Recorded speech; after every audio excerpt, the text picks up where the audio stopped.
Hello बच्चों, आशा करता हूँ आप सभी लोग बहुत अच्छे से अपने घर में हैं और साथ ही साथ आपने इससे पहले का वीडियो देखा होगा। तो एक बार फिर से आपका इस ऑनलाइन क्लास में मैं स्वागत करता हूँ। और आप स्कूल तो नहीं जा पा रहे हैं, लेकिन आपको जितनी भी इंफॉर्मेशन हो सकती है वो सारे इंफॉर्मेशन हम लोग घर में प्रोवाइड करने की कोशिश कर रहे हैं। आप घरों में रहें, सुरक्षित रहें, मैं आशा करता हूँ। और 10th क्लास और 12th क्लास दोनों बच्चों के लिए कंबाइन वीडियो है, क्योंकि ये जो चैप्टर है वो कंबाइन चैप्टर है। तो हाई स्कूल में जो इस चैप्टर का नाम है ये 10th चैप्टर है, और प्रकाश का परावर्तन और अपवर्तन इस चैप्टर का नाम लिखा हुआ है। तो आपके साइड स्क्रीन पे भी ये आएगा। और साथ ही साथ 12th के लिए यही चैप्टर प्रकाश का परावर्तन तथा गोलीय दर्पण के नाम से 14वां चैप्टर है कुमार मित्तल की बुक में। दो टॉपिक है, दो क्लासेस है, और इसको यही एक कॉमन टॉपिक था जिसे मैं कवर कर सकता था एक साथ दोनों क्लास के लिए। आज 20 तारीख है, तो आप तक ये वीडियो बहुत जल्दी पहुंच भी जाएगा और आशा करता हूं कि आप लोग इसे जरूर देख रहे होंगे। अब हम लोग चलते हैं थोड़ी सी बेसिक इंफॉर्मेशन के लिए। जब प्रकाश की बात हम लोग करने ही जा रहे हैं, प्रकाश का परावर्तन के बारे में पढ़ेंगे, तो सबसे पहले प्रकाश क्या होता है इसके बारे में हम लोग देखें। और आप बोर्ड पे देख सकते हैं प्रकाश लिखा हुआ है। प्रकाश को इंग्लिश में लाइट कहा जाता है, ये भी आपको बहुत अच्छे से पता है। और प्रकाश एक प्रकार का ऊर्जा है, एनर्जी है, जिसकी वजह से हमारे आंखों में एक संवेदना उत्पन्न होती है और जिसके द्वारा हम किसी भी वस्तु को देख सकते हैं। फॉर एग्जाम्पल, जब हम एक कमरे में घुसे, अगर उस कमरे में प्रकाश का कोई भी स्रोत ना हो, प्रकाश ऑफ हो, स्विच ऑफ कर दे सारे लाइट को अगर हम लोग, तो हमें कोई भी वस्तु नजर नहीं आती है, क्योंकि प्रकाश नहीं होता है, जबकि हमारे पास आंख भी होता है।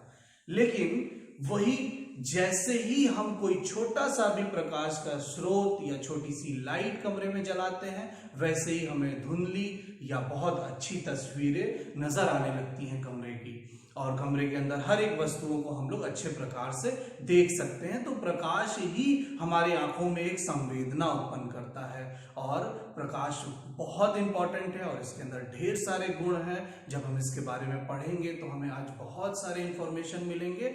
और तो इंटरमीडिएट के बच्चे और 10th के बच्चे दोनों ही इस बात पे फोकस करें, और बेसिक बातें जो प्रकाश के बारे में हैं वो मैं हर एक बेसिक बातें आज कवर करूंगा, और आप लोग इस वीडियो को बहुत अच्छे से देखें और एक एक चीजों को नोट भी करें। तो सबसे पहली चीज जो मैंने बताया कि प्रकाश एक ऊर्जा है, और उसके बाद जो प्रकाश का स्रोत है, सोर्स ऑफ लाइट है जो हमारे बीच में, इसके बारे में भी हमें बात करना है। सोर्स ऑफ लाइट कौन कौन सा है, और इस बात को आप हमेशा याद रखिए कि प्रकाश एक ऊर्जा है, ठीक है। और अभी इसके बारे में बहुत बड़ी बड़ी बातें हैं, मैं सब बातें करूंगा। प्रकाश ऊर्जा के रूप में भी है, प्रकाश कण के भी रूप में है, प्रकाश फोटोन के रूप में है, प्रकाश तरंगों के रूप में भी है। लेकिन अभी हमें बात करना है सोर्स ऑफ लाइट। इस दुनिया में केवल दो तरीके की चीजें पाई जाती हैं प्रकाश के आधार पर। एक जिसे हम लोग इंग्लिश में लुमिनस कहते हैं, और दूसरा नॉन लुमिनस होता है। तो हिंदी में अगर बात करें तो दीप्त प्रकाश स्रोत और अदीप्त प्रकाश स्रोत दो तरीके से होते हैं। जो दीप्त प्रकाश स्रोत होते हैं, इसमें से खुद प्रकाश निकलता है, उसमें से खुद लाइट निकलता है, तो ऐसे स्रोतों को हम लोग दीप्त प्रकाश स्रोत कहते हैं। जैसा कि हमारे सामने हम सबसे बड़ा एग्जांपल ले सकते हैं इस पृथ्वी के लिए, वो है सन यानी कि सूर्य जो है वो खुद में एक प्रकाश को जनरेट करता है। इसी प्रकार से बल्ब की भी बात करें तो बल्ब भी जो है वो लुमिनस यानी कि दीप्त प्रकाश स्रोत कहलाता है। और अदीप्त प्रकाश स्रोत जो होता है यानी कि नॉन लुमिनस की जब हम बात करते हैं, तो इनमें आपको पता है चंद्रमा पहले नंबर पे होता है, क्योंकि चंद्रमा जो है वो सूर्य के प्रकाश को अपने अंदर एब्जॉर्ब करके, कहना चाहिए, या रिफ्लेक्ट करके पृथ्वी पे भेजता है। तो हमें लगता है कि मून में यानी कि चंद्रमा में जो है वो खुद का प्रकाश है, लेकिन ऐसा नहीं है। चंद्रमा प्रकाश को रिफ्लेक्ट करके पृथ्वी पर भेजता है। उसी तरीके से ग्लास है, ग्लासेस में भी कोई अपनी प्रकाश नहीं होता है और वो दूसरे से प्रकाश लेकर हमारे तक पहुंचाते हैं। तो इस तरीके से अदीप्त प्रकाश होते हैं। तो अब हम लोग जानने की कोशिश करेंगे ट्वेल्थ क्लास में हमें सबसे पहले ये जानना है कि प्रकाश जो है, लाइट जो है, वो ऊर्जा के साथ साथ 3 फॉर्म और है। उसे हम लोग अभी 12th में फोटोन भी बोलेंगे आगे चल के, फिर उसको वो पार्टिकल यानी कि कण भी बोलेंगे, और फिर वेव यानी कि तरंग के रूप में भी हम लोग अभी इसकी स्टडी करेंगे। एक ही प्रकाश को इन 3 तरीके से पढ़ेंगे, और रे की तरह भी हम पढ़ सकते हैं, इसे हम लोग रे भी लिख सकते हैं। तो इस तरीके से हम लोग 12th क्लास में ये फोटोन, पार्टिकल, वेव और रे जो है वो 10th में भी है, और साथ ही साथ 12th में भी हम रे अभी पढ़ेंगे। कुछ दिनों तक हमारा यही टॉपिक चलता रहेगा। लेकिन जो 12th के लिए मोस्ट इंपॉर्टेंट बात है कि हम एक प्रकाश को, लाइट को EMW बोले, BMW नहीं, इसे EMW बोलना है, इलेक्ट्रोमैग्नेटिक वेव, यानी कि वैद्युत चुंबकीय तरंग। तो प्रकाश जो होता है वो वैद्युत चुंबकीय तरंग के रूप में होता है। और इसका अच्छा एग्जाम्पल हम देख सकते हैं कि सन से, यानी कि सूर्य से पृथ्वी तक किस प्रकार प्रकाश हमारे तक पहुंचता है। यानी कि जो प्रकाश है इसे किसी भी माध्यम की आवश्यकता नहीं पड़ती है, और सूर्य के चारों तरफ कोई भी वायुमंडल नहीं है, कोई भी माध्यम नहीं है, लेकिन पृथ्वी के चारों तरफ एक वायुमंडल है, जो आपको इधर भी एक दृश्य मैं दिखाऊंगा। साथ ही साथ आप देखते रहिए, ये पृथ्वी है हमारा और ये सन है, और सन का सारा प्रकाश जो है पृथ्वी तक आसानी से पहुंच जाता है, जबकि कोई वायुमंडल नहीं है, कोई माध्यम नहीं है बीच में। तो ये केवल रेडिएशन की वजह से होता है, और वैद्युत चुंबकीय तरंग जिसे माध्यम की आवश्यकता नहीं होती है चलने के लिए। तो इस तरीके से इंटरमीडिएट के लिए ये बात जानना बहुत जरूरी है कि हम प्रकाश को इलेक्ट्रोमैग्नेटिक वेव भी कहते हैं।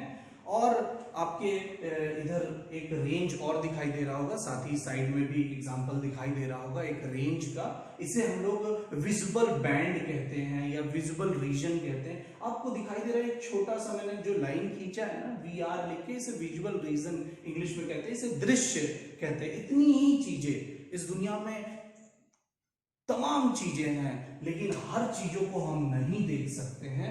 ये हमारे आंखों की मजबूरी है, क्योंकि हम वही चीज देख पाते हैं जो इतने रीजन में आते हैं। यानी कि 3500 एंगस्ट्रॉम से लेकर 7500 एंगस्ट्रॉम की चीजें ही केवल हम देख सकते हैं। अच्छा, ये एंगस्ट्रॉम जो होता है वो वेवलेंथ, यानी कि चुंबकीय कहना चाहिए तरंगों का हम लोग मात्रक लिखते हैं। तो इसके बारे में भी बाद में बात करेंगे, लेकिन अभी हमें ये जानना है कि 3500 एंगस्ट्रॉम से लेकर 7500 एंगस्ट्रॉम के बीच की ही चीजें हम देख सकते हैं। और उसके बाद की जो सारी चीजें हैं, जैसे कि रेडियो वेव है, एक्सरे है, माइक्रोवेव है और इंफ्रारेड रीजन है, हम इन सारी चीजों को नहीं देख पाते हैं। गर्मी को नहीं देख सकते हैं।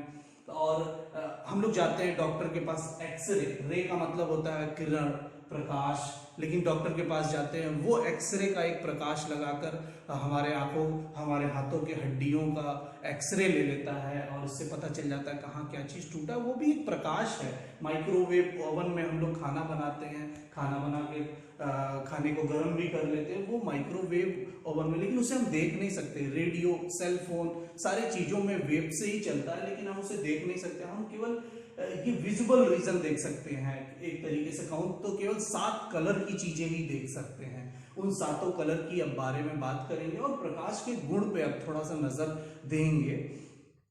तो इन विजुअल रीजन में कौन कौन से कलर आते हैं, अब उसके बारे में हम लोग थोड़ी सी। प्रकाश का जो यूनिट होता है, मात्रक होता है, वो हम लोग प्रकाश को वेवलेंथ के उससे पढ़ेंगे और आगे चल के इंटेंसिटी के रूप में भी पढ़ेंगे। इंटेंसिटी का अलग मात्रक होता है।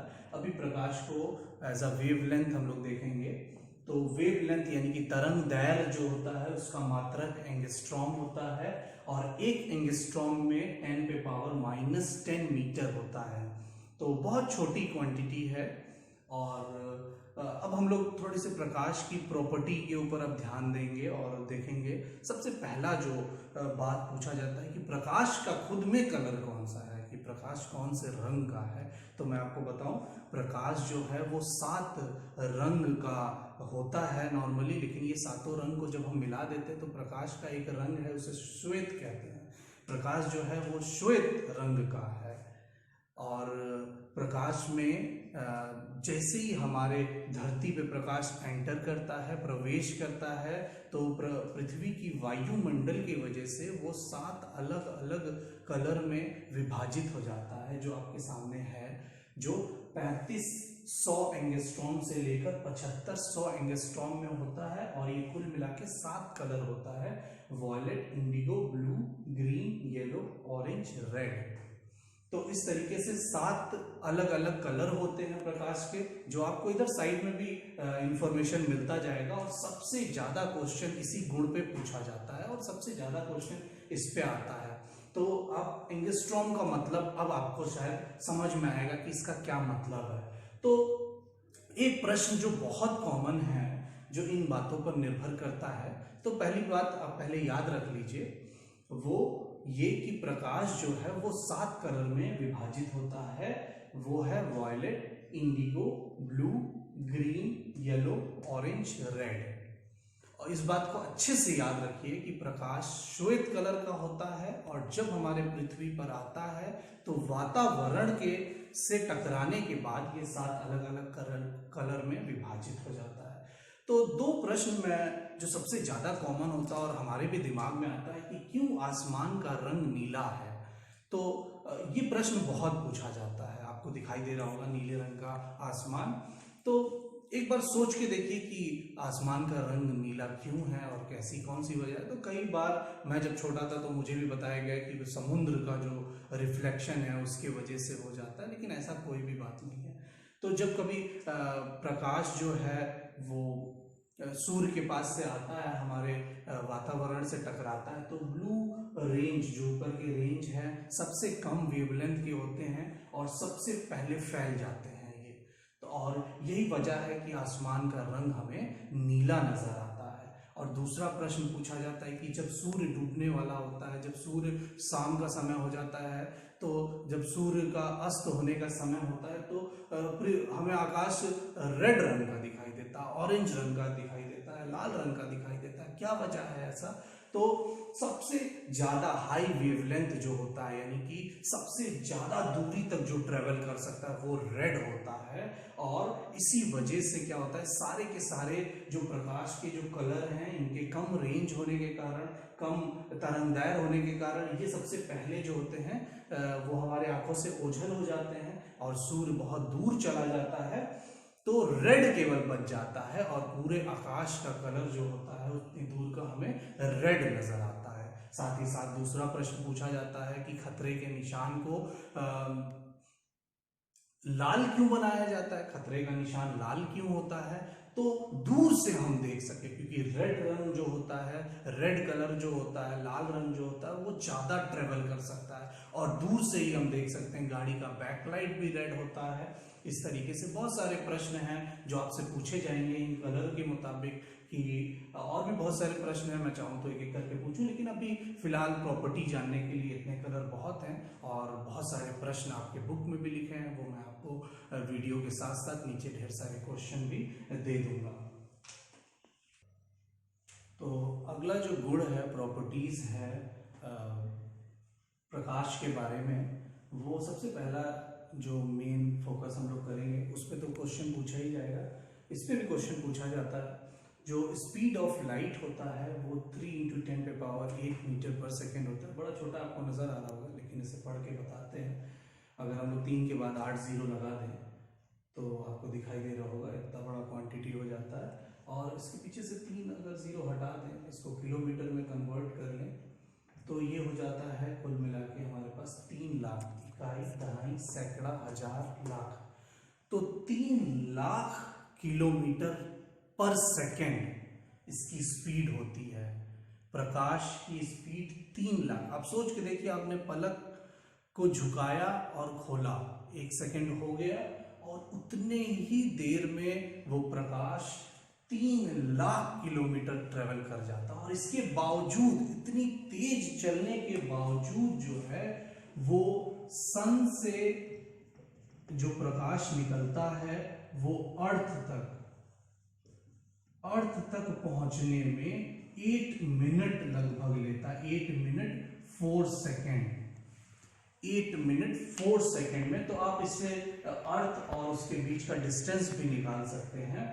तो सोचिए, इतना ज्यादा स्पीड है, 3 लाख किलोमीटर की स्पीड से चल रहा है। अगर हम अपने वॉइस की तुलना करें, मैं अपने आवाज की तुलना करूं, तो मेरी जो आवाज है वो ज्यादा से ज्यादा 250 से 300 मीटर पर सेकंड चल सकता है, लेकिन इससे ज्यादा नहीं चल सकता है। यहाँ मैं बात कर रहा हूँ 3 लाख किलोमीटर, 1 किलोमीटर नहीं, 2 किलोमीटर नहीं, 3 lakh kilometre with in a second. 1 second में ये दूरी ट्रेवल होती है। इसके बावजूद जो है वो अर्थ तक प्रकाश पहुंचने में 8 मिनट 4 सेकेंड का समय लगता है। तो एक प्रश्न पूछा जाता है कि यहाँ से 1 किलोमीटर दूर एक गांव में अगर कोई चिल्ला रहा है और साथ में बगल में सिगरेट एक व्यक्ति पी रहा है, दोनों साथ साथ खड़े हैं, तो ये बताइए कि आपको पहले चिल्लाने की आवाज आएगी या फिर वो सिगरेट पीने वाले का सिगरेट दिखाई देगा। तो आपको पता है कि प्रकाश की चाल ध्वनि की चाल से कहीं ज्यादा तेज होता है। इस वजह चिल्लाने की आवाज ना सुनाई देकर आपको प्रकाश पहले नजर आएगा। और दूसरा जो गुण है वो प्रकाश का ये है कि प्रकाश जो है इतने स्पीड होने के कारण स्ट्रेट लाइन में चलते हैं, ये सीधी रेखा में चलता है, और ये उसका अगला गुण है। और सबसे अनोखी बात यह है कि प्रकाश को चलने के लिए कोई माध्यम की आवश्यकता ही नहीं है। जैसा कि हम लोग अभी बात कर चुके हैं कि सूर्य से जो प्रकाश पृथ्वी तक पहुंचता है बिना माध्यम के पहुंच जाता है, रेडिएशन के थ्रू। तो प्रकाश को चलने के लिए किसी भी माध्यम की आवश्यकता नहीं पड़ती है। लेकिन प्रकाश जो होता है अलग, जैसे वैक्यूम यानी कि निर्वात, जहां पे कोई भी एयर ना हो, जहां पे कोई ऑक्सीजन, कोई गैस, कुछ भी मौजूद ना हो, उसे वैक्यूम कहते हैं। और वैक्यूम में जो प्रकाश की चाल होती है वो 3 × 10⁸ मीटर पर सेकेंड होता है। ये स्पीड सबसे मैक्सिमम होता है वैक्यूम यानी कि निर्वात में। और जब जैसे जैसे हम लोग अपने मीडियम को बदलते हैं, अपने माध्यम को बदलते हैं, सॉलिड कर देते हैं, तो सॉलिड में प्रकाश की चाल परिवर्तित हो जाती है, लिक्विड में और परिवर्तित हो जाती है, गैस में भी परिवर्तित हो जाती है। तो अलग अलग मीडियम में प्रकाश की चाल अलग अलग होती है। और जैसे ही वेग में परिवर्तन होता है प्रकाश के, वैसे ही प्रकाश का डायरेक्शन भी बदल जाता है, यानी कि प्रकाश का दिशा भी बदल जाता है। और इसी दिशा के बदल जाने से स्नेल का नियम आया, और परावर्तन हम लोग पढ़ते हैं, अपवर्तन पढ़ते हैं। अब धीरे धीरे हम लोग अपने टॉपिक की ओर बढ़ रहे हैं। इस तरीके से ये सारे प्रकाश के गुण हैं। अब हम लोग अगले टॉपिक की ओर मूव करेंगे, परावर्तन और अपवर्तन।